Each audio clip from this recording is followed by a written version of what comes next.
Hey, what's up guys, this is Astranox and I'm back in another Epic 7 video. In this one I want to talk about Lidica. Should you pull for Lidica and or for Sword of Judgment?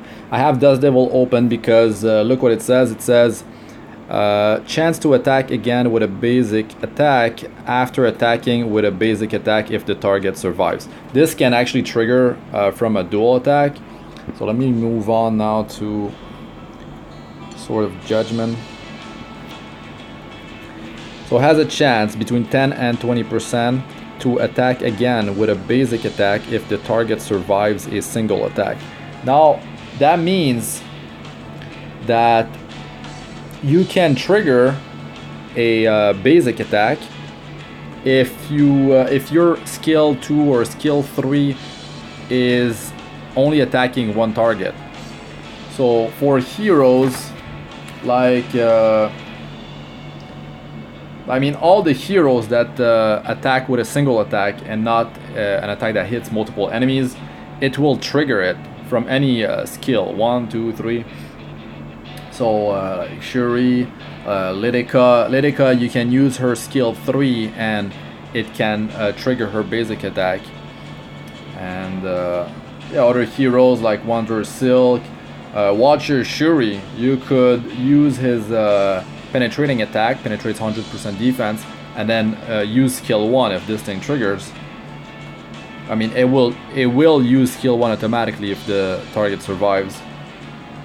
Nimuna's Wanda, a single attack on skill 3, and yeah, so that's very strong. That's stronger than I initially thought. And now I'm gonna move on to Lidica. 5-star Fire Ranger. Let's preview her skill real quick. So her stats are, they're pretty good. I mean, the attack is really high. The health and defense are, I would say, average, because they're similar to Kiris and Nimuna's, which are 3 stars. And well, they are better than Silk. Silk is in the lower end with health and defense. But compared to other 5-star Rangers, she has less health and defense, and she has less survival stats. Alright, so her health is at 4,976, her defense at 536. Speed is top tier at 124. It is very good.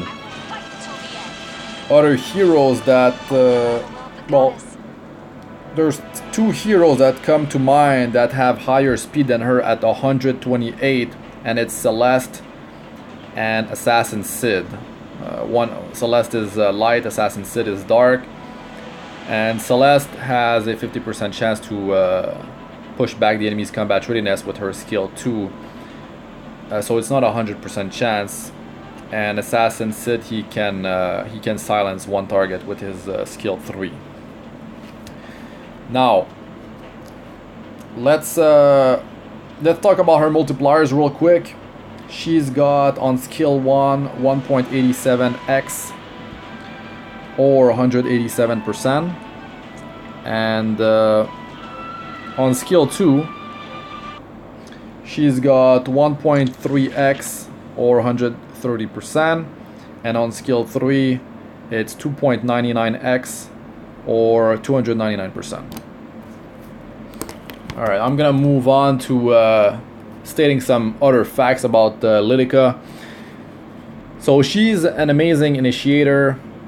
She can, if you can use skill 3 just before the target goes, you can get its combat readiness down to 0, as well as applying speed down for 2 turns. That is massive.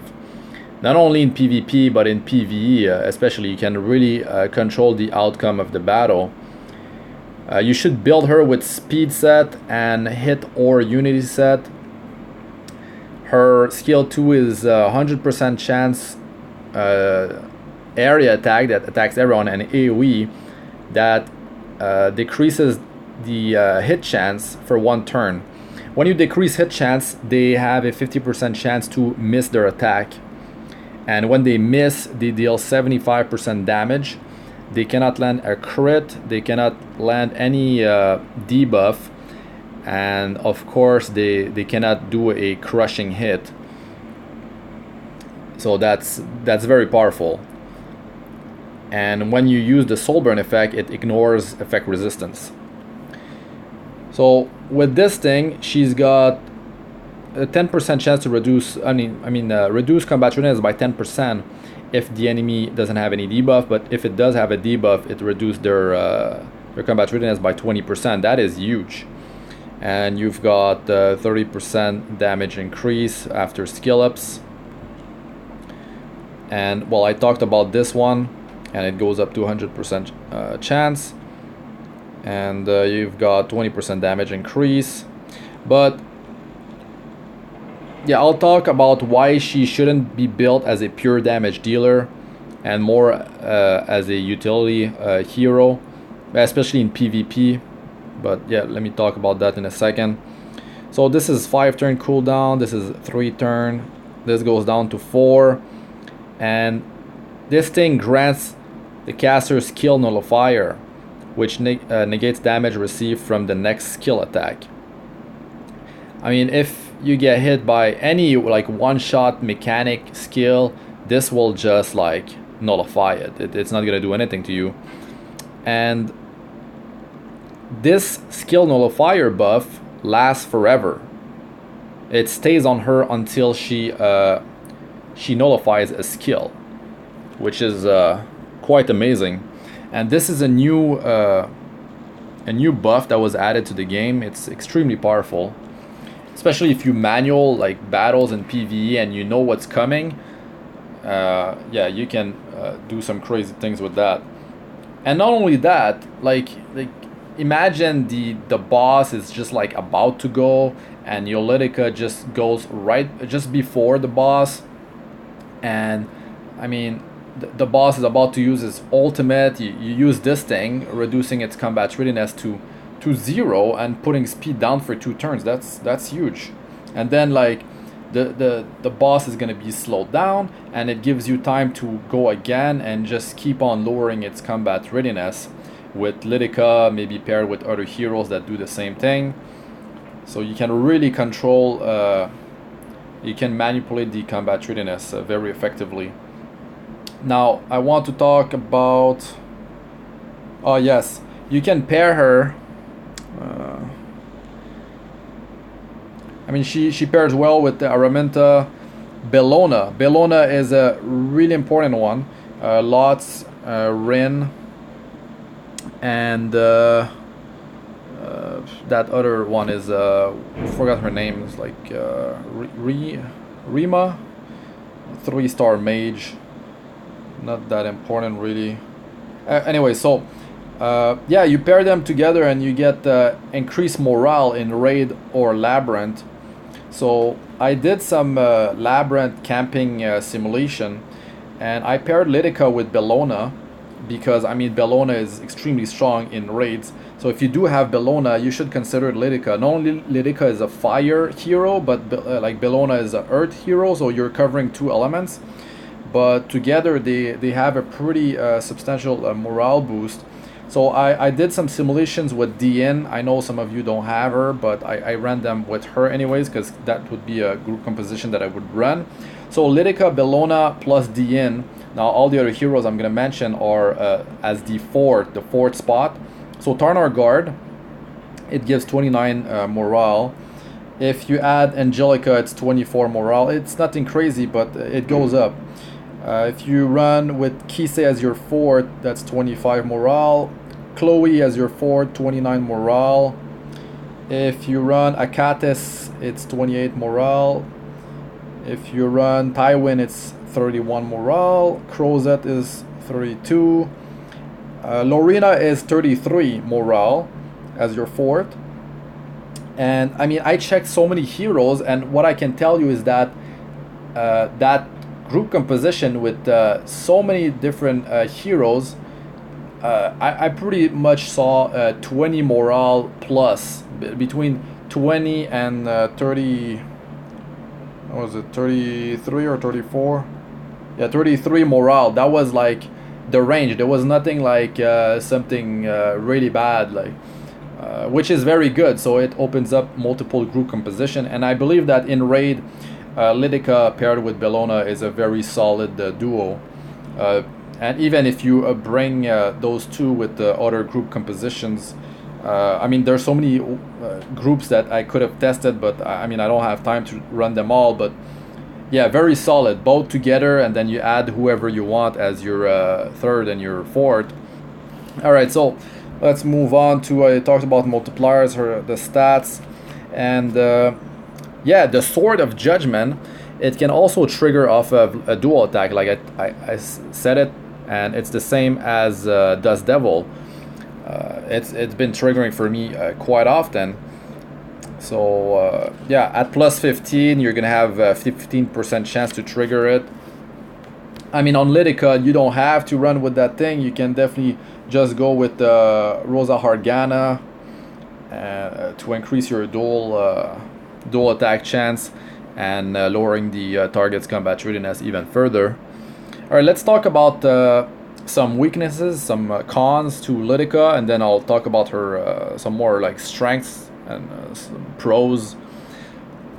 So the thing is, for a weakness, she cannot be effective like 100% as an initiator because she's fire. So she, I mean, compared to a light or dark hero, which are neutral, you cannot use her, of course, always in your PvP setup. If you're trying to reduce combat readiness of an ice hero, you have straight up 50% chance to miss, which means you cannot apply any debuff or you cannot reduce their combat readiness, cannot apply a secondary effect. You're gonna just deal 75% normal damage and all that. All right, so also her damage multipliers, like I said, they're not amazing. She's better built as a utility hero. I would say early, even mid game. You should build her speed, effectiveness, health, defense. But if you want to build her for damage, you can do it for PvE. But for PvP, you definitely want to open with her. And for PvE, it's a different story. You can balance your stats and have a healthy mix of speed, effectiveness, attack, crit damage, and of course health and defense. But really, like, I would say she would shine more in late game, where you can really have some crazy stats, crazy amount of speed, attack, crit damage, effectiveness. Even though her multipliers, they're not like amazing damage, it's still gonna be quite good. But she's not gonna be a primary damage dealer. Also, another weakness, a con, is that, well, hard to obtain. It's a non-limited banner, of course. Now, you should definitely pull for or think about pulling for her if you are quite low in the fire element department for heroes. Like, for me, that's the case. I have a lot of ice heroes, I have a lot of earth heroes, but, I mean, I don't have fire heroes, really. So yeah, because I do have Bellona, it's pushing me even more toward trying to summon for her. I mean, I don't have too many attempts after Luna, and I'm sure a lot of you are in the same boat, especially if you're free to play.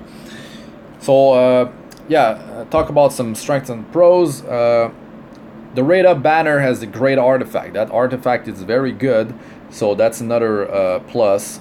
Her stats are amazing. Yes, they are. It's just the multipliers are... well, they're not amazing. That's why I'm saying, like, build her as a utility hero, which you should. I mean, that if you land that combat readiness drop to 0 plus the speed down for 2 turns, that's massive. So yeah, like I said, top tier speed at 124 base. You've got Celeste and Assassin Sid at 128, but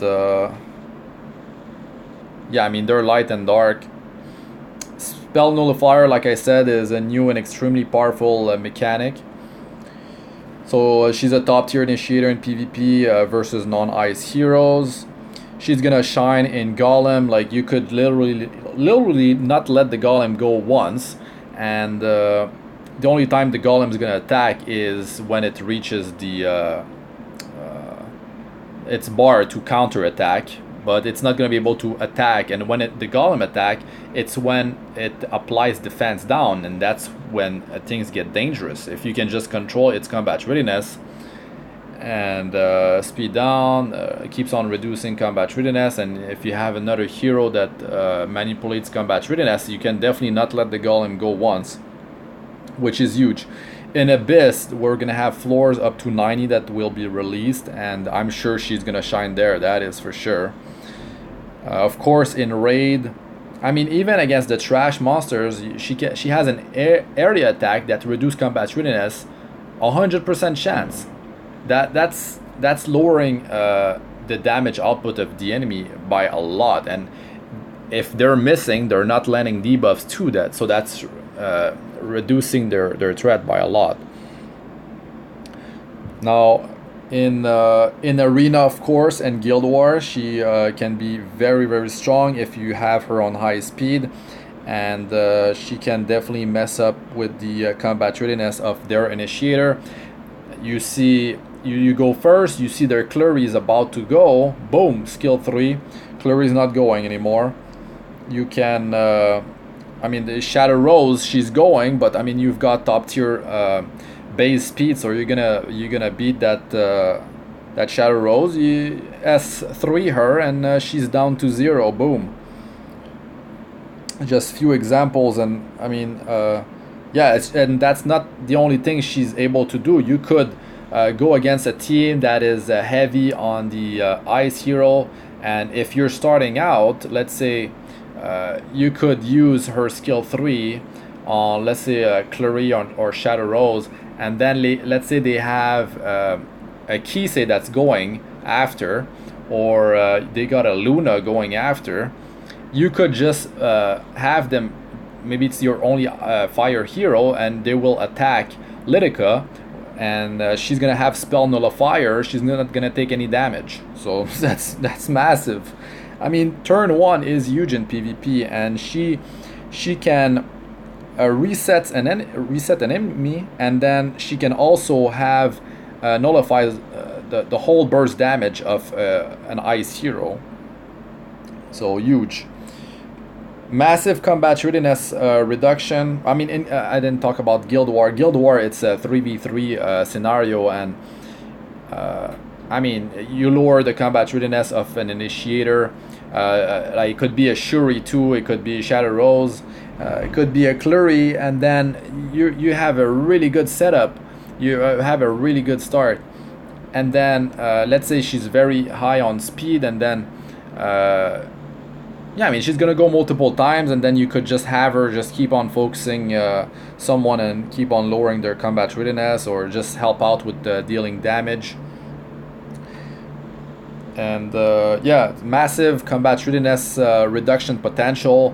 Imagine triggering dual attacks, just having her on high speed and just having her use skill 1, lowering the combat readiness by 20%. And then imagine she starts like dual attacking on top of that. That's even more 20% combat readiness reduction.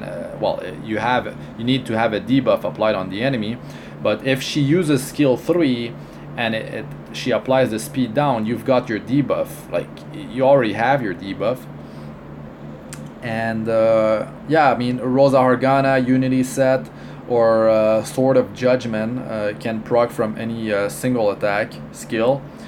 Yeah, her skill 3 and skill 1, they're both single attacks. Her skill 2 is an AoE attack, so it doesn't work. So yeah, just like some quick notes that I wrote about Lidica. Overall, yeah, like I said, if you don't have too many fire heroes, she is definitely really strong. Now, in this game, it's about building heroes that you can use in multiple areas in the game. So yes, you cannot use Lidica in Wyvern because you cannot reduce the combat readiness of the Wyvern. So that's unfortunate, but that's the way it goes. You can definitely use her in Golem though. And like I said, you can use her in multiple areas. Golem, Abyss, Raid, Arena, Guild War. To me, that's a lot of areas where you can use her, and it's definitely worth it to be pulling for her. And not only that, really good artifact paired with her.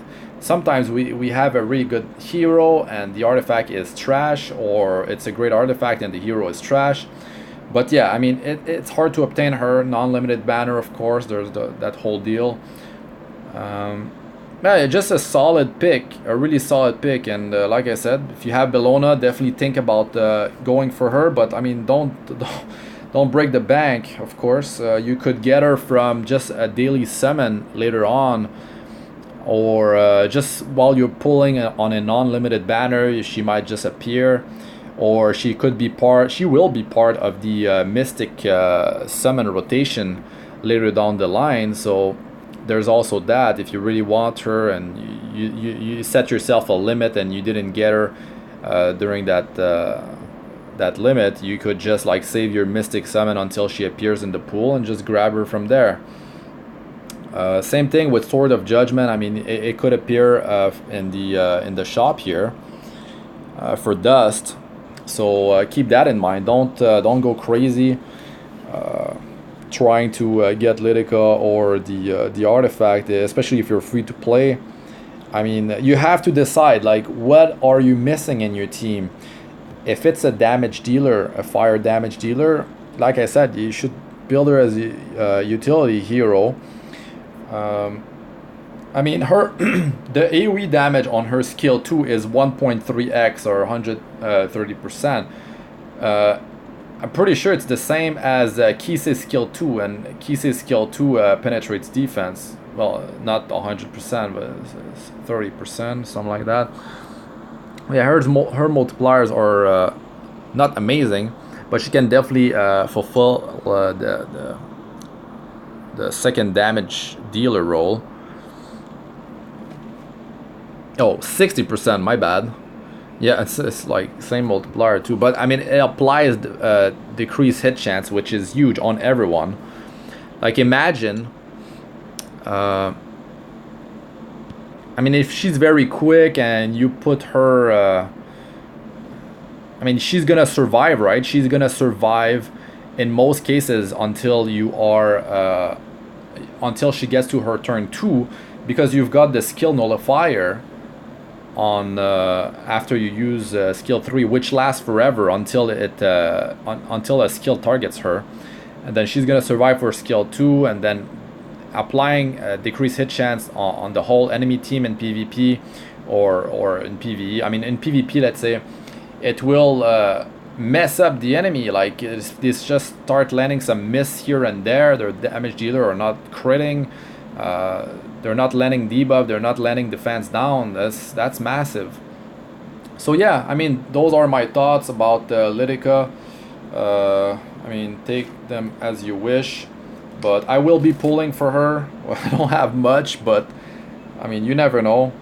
You never know. But set yourself a limit if you're to play, or maybe if you. I mean, some of you out there might not be able to control them yourself, and yeah, don't break the bank. Be careful. I mean, it's a mobile game, and like I said, you might just get her later down the line. Imagine you break the bank, and then you get her from a daily summon. I mean, the odds are extremely low, but think about, maybe she pops up in Mystic Summon. You've got maybe plenty of time before she appears, because she's a new hero, but she'll appear later on, and yeah, she could just be summoned at any point on any non-limited banner. So yeah. Alright guys, that's it for this one. Thanks for watching. I'm Astranox. Like, comment, and subscribe for more. Press the bell icon if you'd like to be notified whenever I release a new video. And check out my other videos. They should be popping up on the screen. And good luck with the summoning. And yeah. Only 10 souls too on that. And like, that's guaranteed it will land. You get it to 100% chance. Like in Raid, Abyss, in PvE. I mean, even in PvP, I mean, you're gonna be manualing, and yeah, pop that soul burn. Depends what type of comp you're running. Anyways, guys, that's it for this one. Check out my other videos, they should be on the screen now, and peace out for now.